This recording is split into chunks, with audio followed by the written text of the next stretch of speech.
E aí pessoal, como vai vocês? Tudo bem? Aqui é o Rodrigo da Help Concursos e hoje nós vamos ver o 6º vídeo sobre redação oficial. Se você quiser assistir os vídeos que já passaram, clica aqui no card, vai lá, assiste e depois volta, beleza? Então no vídeo de hoje nós vamos ver algumas questões sobre redação oficial. Assim a gente vai poder relembrar o que a gente já aprendeu nos vídeos antigos. E também vamos ver algumas matérias que ficaram de fora. Então, a primeira questão que nós vamos ver é do ano de 2018, que diz assim: sob o emprego dos pronomes de tratamento nas comunicações oficiais, é incorreto afirmar que, alternativa A, Vossa Excelência deve ser empregado dentre outras autoridades para Presidente da República, Vice-Presidente da República, Ministros de Estado, Deputados Federais e Senadores, Ministro do Tribunal de Contas da União, Deputados Estaduais e Distritais, Ministros dos Tribunais Superiores, Membros de Tribunais e Juízes. Alternativa B. O vocativo a ser empregado em comunicações dirigidas aos chefes de poder é Excelentíssimo Senhor, seguido do cargo respectivo. Alternativa C. Vossa Magnificência é empregada por força da tradição em comunicações dirigidas a reitores de universidade. E alternativa D. Em todas as comunicações oficiais, deve-se fazer o uso do tratamento digníssimo às autoridades. Vou te dar 2 segundos para encontrar a resposta e já eu volto. Voltando com a resposta, se você escolheu a alternativa D de dado, parabéns, você acertou. As outras alternativas todas estão corretas. Porém, fica ligado na sua prova, porque como nós falamos no vídeo sobre pronomes de tratamento, que eu vou deixar aqui no card, houve uma mudança com respeito à utilização do pronome Vossa Excelência e outros. Como a gente conversou lá no vídeo, o Decreto 9.758 de 2019, ele fez uma mudança. De acordo com ele, só vai poder ser utilizado o pronome senhor ou senhora. Então fica ligado na sua prova, se eles vão utilizar como base o Manual de Redação da Presidência da República ou o Decreto 9.758. Dependendo de qual for a base, vai mudar a resposta. Vamos agora para a segunda questão. Ela é de 2020 e diz assim: em documentos oficiais, é necessário atenção para o uso dos pronomes de tratamento em 3 momentos distintos: no endereçamento, no vocativo e no corpo do texto. Tratando-se de um documento enviado para o presidente do Congresso Nacional, qual o pronome correto a ser empregado no corpo do texto? Alternativa A, Sua Excelência, o Senhor. Alternativa B, Senhor Presidente do Congresso Nacional. Alternativa C, Vossa Excelência. Alternativa D, Senhor. Ou alternativa E, Vossa Eminência. Pensa um pouco e já eu volto com a resposta. Beleza? Se você escolheu a alternativa A, Sua Excelência o Senhor, parabéns, você errou. Porque a alternativa correta é a alternativa C, Vossa Excelência. Então lembre-se que em cada parte ali do ofício, nós vamos colocar um pronome de tratamento diferente. No corpo do texto, que foi o que a questão estava pedindo, vai ser utilizado o Vossa Excelência, no caso do presidente do Congresso Nacional. Agora, se fosse no endereçamento, nós utilizaríamos a Sua Excelência, o Senhor. E no vocativo, Excelentíssimo Senhor, Presidente do Congresso Nacional. Lembrando que essas regrinhas estão de acordo com o Manual de Redação da Presidência. Lembre-se sempre do decreto. Então, a alternativa correta é a alternativa C. Agora, a terceira questão. Ela é de 2019 e diz assim: correspondência de caráter oficial e que requer certa formalidade, utilizado geralmente entre chefes ou dirigentes de hierarquia equivalente ou superior à do signatário, Utiliza-se também como expediente de comunicação escrita de um agente público a particular. O trecho acima faz referência ao: alternativa A, requerimento; alternativa B, parecer; alternativa C, ofício; ou alternativa D, memorando. Pensa um pouquinho e já a gente responde. Voltando com a resposta, a alternativa correta para essa questão é a alternativa C, ofício. Mas, aproveitando, vamos relembrar o que significa, qual que é o objetivo de cada um desses documentos aí? Então, requerimento. Para que serve o requerimento? Ele é um documento onde um indivíduo interessado solicita ao poder público algo que ele acredita que lhe pertença ou que deva usufruir, ou ainda para se defender de determinada prática ou situação que o lese de alguma maneira. Então, o requerimento geralmente ele é feito por um particular para a administração pública. E o parecer? O que é parecer? Parecer é a avaliação feita por órgãos especializados a respeito de situações que lhe foram colocadas para essa apreciação. E ele deve indicar uma solução, as razões e fundamentos necessários para a tomada de decisão por órgão competente. E o ofício é a modalidade de comunicação administrativa trocada entre autoridades ou entre autoridades e particulares, e tem o foco em assuntos oficiais, que foi a resposta da nossa questão. Por último, o memorando. O memorando é a comunicação oficial interna, então dentro, geralmente, da mesma instituição, talvez do mesmo setor, entre unidades administrativas de um órgão, sendo elas de mesmo nível ou de níveis diferentes. Ela tem um caráter administrativo ou pode envolver projetos, ideias e diretrizes a serem adotados em certa instância do serviço público. E uma das suas características é a agilidade na sua tramitação e também simplicidade em procedimentos burocráticos. Vamos para a próxima questão. Ela é do ano de 2020 e diz assim: considerando as variações que identificam os documentos oficiais, assinale a alternativa cujo exemplo refere-se a quando mais de um órgão envia conjuntamente o mesmo expediente para um único órgão receptor. Então, alternativa A, ofício circular número 652, 2018. Alternativa B, ofício conjunto número 368, de 2018. Alternativa C, ofício conjunto circular número 795, de 2018.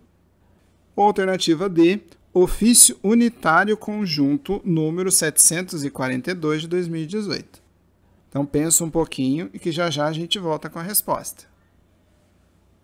Então, a resposta para essa questão é a alternativa B de bola, ofício conjunto número 368.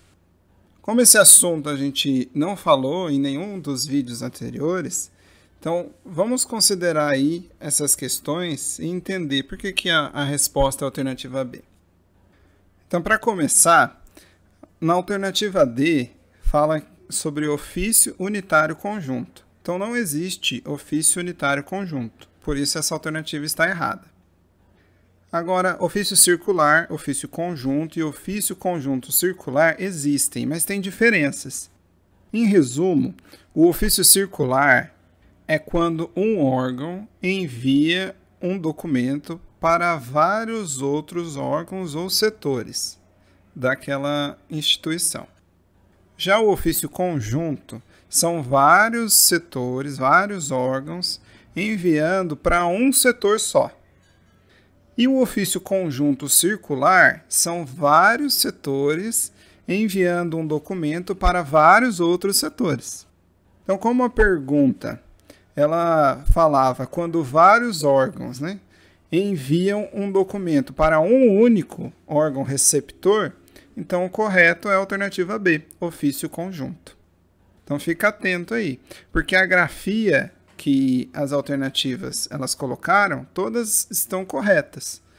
São reais essas grafias, Só que a única alternativa que respondia à pergunta da questão, o enunciado, era a alternativa B.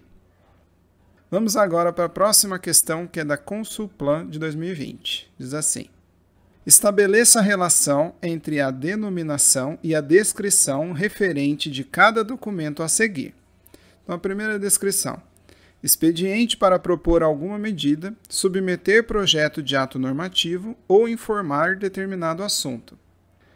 Depois, licença por meio de uma ordem escrita de uma autoridade administrativa com a finalidade de que se pratique determinado ato.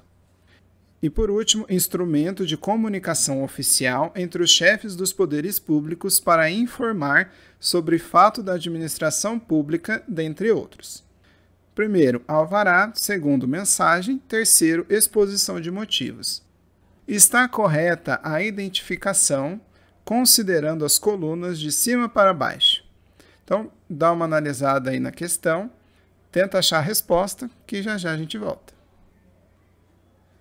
Então, voltando com a resposta, a alternativa correta que responde essa questão é a alternativa A. Então, em a primeira frase, descreve a exposição de motivos. A segunda está falando sobre o alvará. E o terceiro fala sobre a mensagem. Se você quiser saber mais sobre esses tipos de documentos, clica aqui no card que vai falar mais sobre todas as espécies de documentos. Vamos agora para a nossa última questão de hoje. Também é do ano de 2020 e diz assim: analise as afirmativas a seguir sobre correspondência oficial. Primeira, o uso de marca da instituição na correspondência oficial deve sobrepor o brasão de armas da República. Segunda, na correspondência oficial é vedada a impressão em ambas as faces do papel. Terceira, a retificação e a ratificação na correspondência oficial diferem apenas no tocante à entidade subscritora, mas possuem a mesma finalidade. É correto que se afirma em alternativa A, em nenhuma das alternativas. Alternativa B, apenas na 1.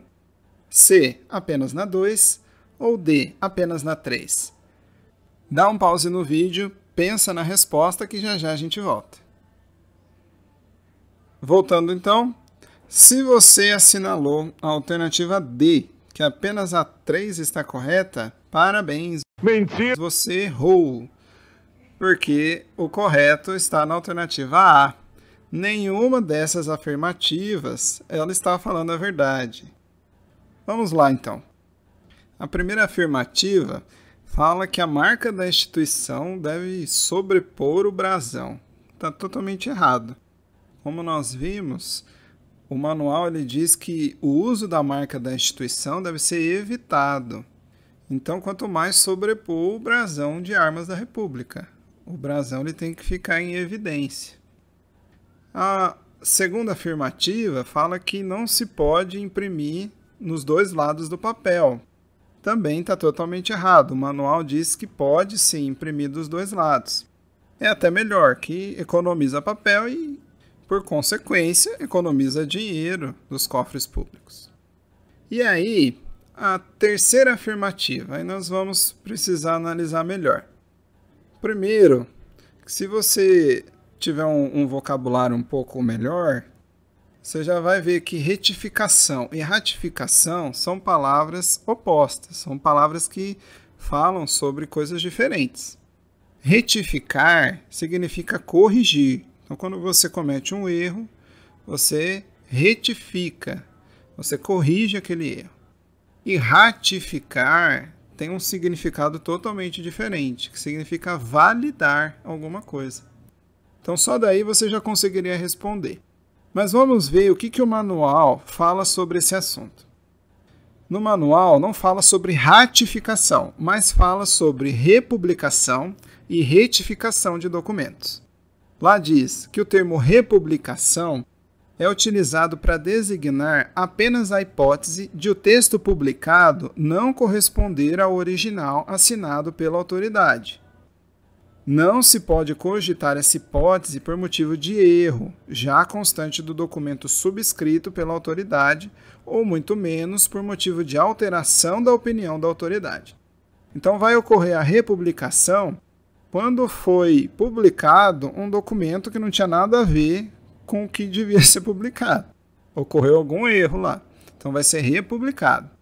Agora, a retificação ela vai acontecer quando o texto publicado ele corresponde ao texto subscrito pela autoridade, mas continha um lapso manifesto. Então, a retificação vai ocorrer quando o documento ele estava faltando informações. Então, teve um erro nesse sentido. Era para ser publicado, mas não daquele jeito. Então, aí vai ocorrer a retificação. Para ficar gravado, então, republicação é quando foi um documento errado. Um documento que não tinha nada a ver e foi publicado no lugar do original. Então, aí vai ocorrer a republicação. Vai publicar novamente o documento correto. Agora, a retificação é quando foi publicado o documento correto, mas ele estava com algum erro. Então, ele estava incompleto. Aí, vai ser feita uma retificação na publicação daquele documento. Então, espero que você tenha entendido bem essa e as outras questões. Mas, se você ficou com alguma dúvida, escreve aí nos comentários que a gente faz um vídeo para te ajudar. Esse então era o vídeo de hoje. Se você gostou, dá um like no vídeo, se inscreve no canal e ativa o sininho para não perder nada sobre as melhores matérias de concursos públicos.